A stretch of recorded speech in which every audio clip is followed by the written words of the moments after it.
Okay, Assalamualaikum and good morning. Okay, kita akan sambung chapter 4, periodic table of element. So, saya rasa awak pernah belajar periodic table of element ni sikit waktu lower form, tapi surface je.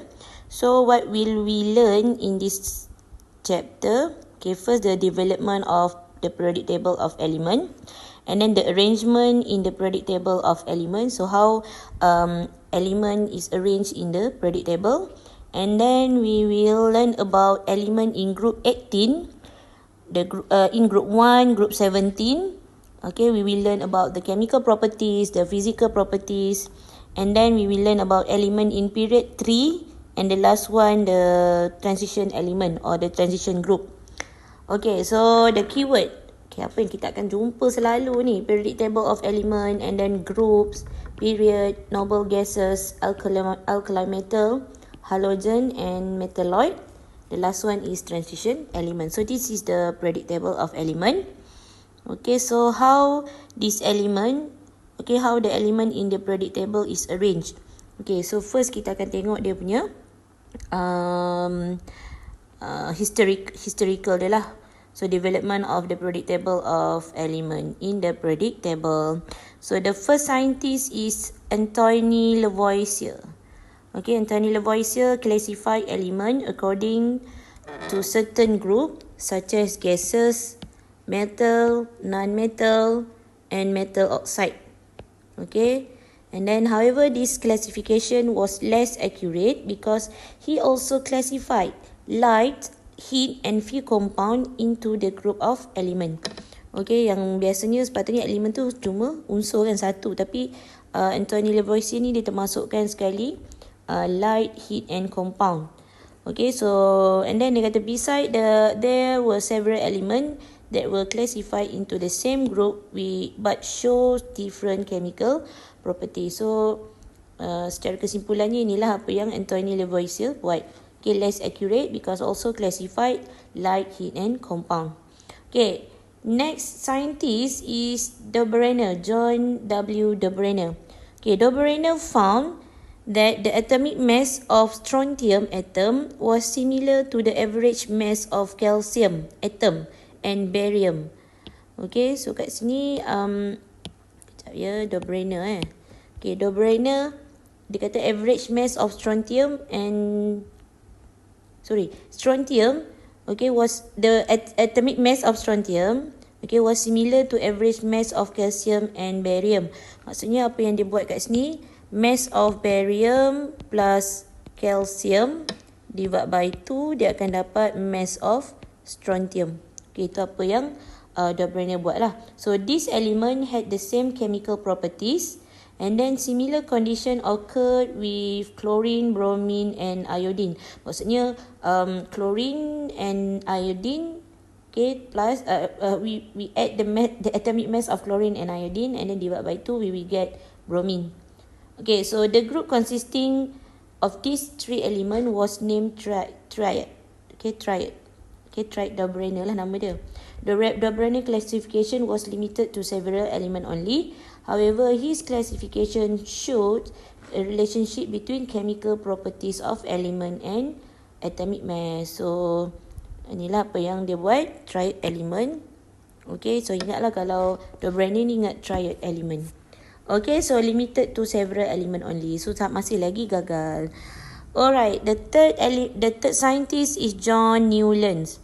Okay, John Newlands arranged element according to their increasing atomic mass. Okay, he arranged 7 elements in a row because he found that the chemical and physical properties of the first element recurred at every 8 element. So setiap dia susun elemen ni dalam satu baris tu ada 7 elemen, dan elemen ke-8 tu dia punya chemical properties and physical properties dia adalah sama dan dia berulang. Okay, so nama dia adalah law of octave. Okay, law of octave lah, the octave law. The law of octave had only been confirmed by the first 17 element, tapi hanya boleh buat untuk 17 elemen pertama sahaja. Okay, so dia limited lah. So masih lagi tidak berjaya. So ingatlah kalau John Newlands ini law of octave. Alright. After John Newlands is Lota Mania. Lota Mania plotted the graph of atomic volume against atomic mass. Okay, isi padu atom melawan jisim atom. Okay, he found that the element at equivalent position on the curve of the graph had similar chemical properties. For example, referring to the alkali metals such as lithium, sodium, potassium and rubidium that were located at the peak of the curve. Mayer also proved, okay, ni dia provekan recurrence of element similar to the Newlands. Newlands pun cakap tadi ada ulangan kan, sifat kimia dengan sifat fizikalnya boleh berulang. Okay, dia punya plot graph tu saya pun tak pasti sangat, tak ingat tapi dia lebih kurang macam ni lah. Kalau dia naik atas tu dia naik lagi. Okay, maksudnya bahagian ini dia akan jadi group yang sama lah. Okay, dimasukkan dalam satu group yang sama. Okay, so masih lagi tak berjaya yang kita guna. Akhirnya kita akan tengok Mendeleev. Okay, after Lota Mania is Mendeleev. Mendeleev, okay, arrange the element according to their increasing atomic masses. Sama macam Lota Mania tadi. Okay, only element with similar chemical properties were arranged in the same vertical column. Dia dah start ada vertical column. Yang dalam satu vertical column tu dia punya sifat kimia dia mesti sama. Okay, and then dia kata he had left several empty spaces in the periodic table to be filled by the element yet to be discovered. Dia tinggalkan ada ruang-ruang kosong dalam dia punya table tu yang dia kata unsur ni akan dijumpai nantilah. Okay, he was successful in the predicting the properties of undiscovered element based on the properties of element located above and below the element. Okay, dia jumpalah beberapa elemen. Dia berjaya jumpa beberapa unsur okay, yang dia masukkan dalam dia punya dia punya table tu. Okay, the last one adalah Henry Moseley. So predict table yang kita guna sekarang ni adalah based on Henry Moseley. So Henry Moseley dia kata they studied the frequency of X-ray released by various elements and eventually found the relationship between the X-ray spectrum and proton number. Okay, dekat sini dia start guna proton number. So he proposed that each element ought to have its own proton number. Setiap elemen ni ada proton number dia sendiri. Then he arranged the element in the periodic table of element according to their increasing proton numbers. Okay, dia susun unsur-unsur dalam jadual berkala tu berdasarkan peningkatan nombor proton. Okay, increasing their proton numbers. Okay, Moseley also left empty spaces in his periodic table like Mendeleev and successfully predicted 4 elements named technetium, promethium, hafnium and rhenium which were discovered later. So dia ni pun tinggalkan ruang kosong okay, berdasarkan sifat-sifat unsur-unsur yang berdekatan dengan unsur tersebut lah. Okay, so apa yang kita tahu, yang kita ingat kat sini, yang kena ingat tentang Henry Moseley, dia propose that each element have its own proton number and arrange the element according to their increasing of proton number. So from Antoine Lavoisier to John de Brenner, Newlands, Lota Mania, Dmitri Mendeleev and the last one is Henry Moseley. So dalam exam biasa dia akan tanya dekat paper 1. So dia suruh awak rearrange the scientist. Okay, susun balik scientist tu ikut dia punya turutan lah. So kita ingat yang terakhir adalah Henry Moseley. Alright, so basic principle of arrangement of element in the periodic table. Okay, elements are arranged by ascending order of proton number. Okay, ini based on Henry Moseley tadi. Okay, so there are 118 elements. Elements with similar chemical properties will place in the same vertical column. Okay, ini campuran antara apa yang Mendeleev buat dengan Henry Moseley buat lah. Okay, beberapa tahun lepas, okay, ini masih lagi ada jumpa unsur baru, elemen yang baru. Several new element which were discovered such as nihonium. Nihonium, nampak je nihonium ni mesti Japan. Moscovium kat Moscow. Tennessine is Tennessee at United States. And organism ni based on the name of the scientist. Okay, so biasanya elemen discovered a name after the location or the name of scientist. So kalau awak yang jumpa, contoh macam yang jumpa tu siapa yang jumpa tu Mikael lah. So dapatlah mungkin Mikaelium ke kan nama dia. Okay, so Nihonium, Moscovium, Tennessine and Organocon. The 4 element, the 4 new discovered element lah, baru je jumpa dalam beberapa tahun lepas. Alright, so kita akan tengok the arrangement in the periodic table. Baru nak masuk periodic table ni.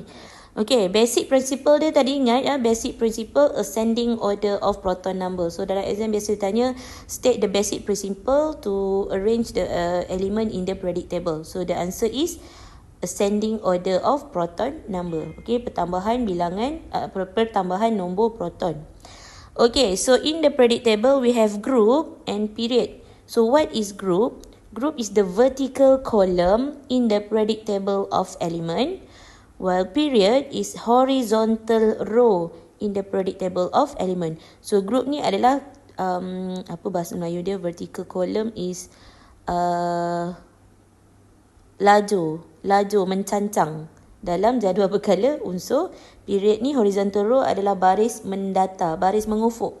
Okay, dalam jadual berkala unsur. Okay, dalam SPM baru-baru ni untuk SPM 2020, okay, question number 2 or 3 saya tak ingat.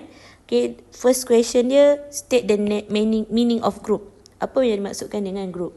So mesti ada tulis vertical column. Kalau awak tertulis vertical row salah, vertical apa lagi, arrow ke semua salah mesti vertical column in the periodic table of element. Wajib ada element.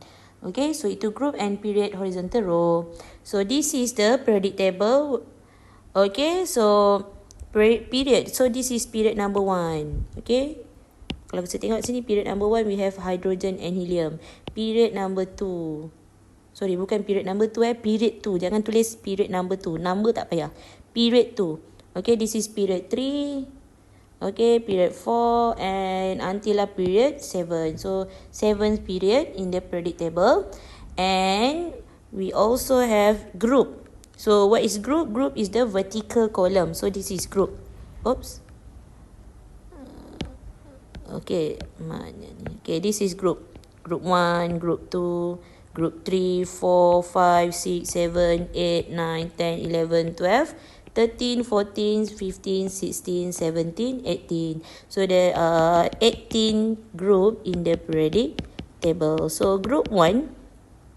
Okay, group 1 ni ada nama lain. Group 1 we call as alkali metal. Okay, and group 2 we call as alkali earth metal. Alkali bumi. And then group 3 until group 12 we call as transition element. Okay, transition element. And then group 13, 14, 15, 16 tak ada nama lain. Group 17 we call as halogen. And group 18 we call as noble gases. Okay, noble gases. Okay, group noble gases lah, group 18. Alright, so we have alkali metal group 1, alkali earth metal group 2, transition element group 3 until group 12, and then group 17 halogen and noble gas is group 18. Alright, so how to write ataupun how to state the location of element in the periodic table. So we have group, 18 group determined by the number of valence electron. Macam mana nak tentukan kumpulan mana, unsur tersebut kumpulan mana, based on the number of valence electron. Okay, so kalau element with 1 or 2 valence electron, so the group is same to the number of valence electron. So element with 1 valence electron means group 1. Okay, element with 2 valence electron means group 2. Okay, ni group 2 lah, group 2. Okay, but for the element 3, element with 3 until 8 valence electron, okay, the number of group, number of valence electron plus 10. Example, 2, 8, 3. So 3 valence electron. So this is group 13. 3 plus 10. Okay, kalau dia ada 5 valence electron, 5 plus 10. So group 15. Okay, for example 2, 8, 7. 7 valence electron means group 17. Okay, 7 plus 10, so group 17 lah. Alright, so that's his group. Another one is period. So 7 period. So how to determine the period? Determined by the number of shell filled or occupied with electron. Bergantung kepada bilangan petala ataupun shell yang berisi dengan elektron. Okay, base example sodium. Kalau kita draw the sodium atomic draw the electron arrangement of sodium. Okay, there ada 3 shell occupied with electron. 3 shell filled with electron means sodium located at period 3. Kalau kita tulis 2, 8, 1. So this is first period, second period, third period. So sorry, first shell, second shell, third shell occupied with electron. So sodium located at at period number 3. Alright, next example. Determine the position of element in the periodic table. For example, lithium. Okay, lithium proton number 3 means number of electron 3. So electron arrangement 2, 1. 1 valence electron means located in group 1. And then 2 shell occupied with electron means period number 2. Okay, another example, silicon. Silicon proton number 14 means the number of electron is 14. So the electron arrangement is 2, 8, 4. So 4 valence electron located at group 14. Okay, ingat untuk electron arrangement. Untuk valence electron 1 and 2, number the group is 1, 2. But for the 3, 4, 5, 6, 7, 8, we must plus 10 for the group. Alright, 2, 8, 4. 3 shell occupied with electrons. So silicon located at period number 3. Macam itulah contoh dia. Okay, so lithium located in group 1 and period 2. So bila ditanya state the location ataupun state the position of oxygen in periodic table. State the position of oxygen in the periodic table. First kali apa yang kita perlu buat? Write the electron arrangement. So oxygen 2, 6. Pada sini kita tahu position of oxygen placed in group 16 and period 2. Okay, group 16 period 2. Okay, so for oxygen. Alright. This is example. Ni contoh soalan kalau dalam exam dia akan bagi macam ni. State the position of element below and explain.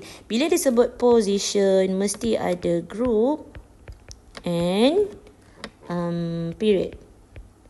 So ingat, group based on the valence electron, period based on the number of shell. Okay. So first kali apa perlu kita buat? Okay, kena pasti this is proton number.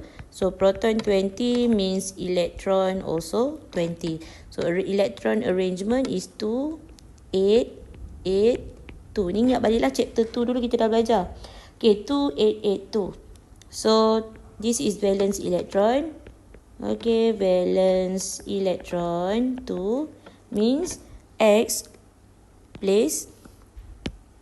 Okay, X place in group 2 kan? Group 2 and then how many shell? 1, 2, 3, 4. Group 2 period 4. Period 4. Okay, kenapa dia group 2? Okay, X place in group 2. Okay, group 2 because X have 2 valence electron and located at period number 4. Period 4 because X have 4 shell occupied or filled with electron. Okay, tu cara kita nak dapatkan position of element in the periodic table. Okay, setakat itu dulu.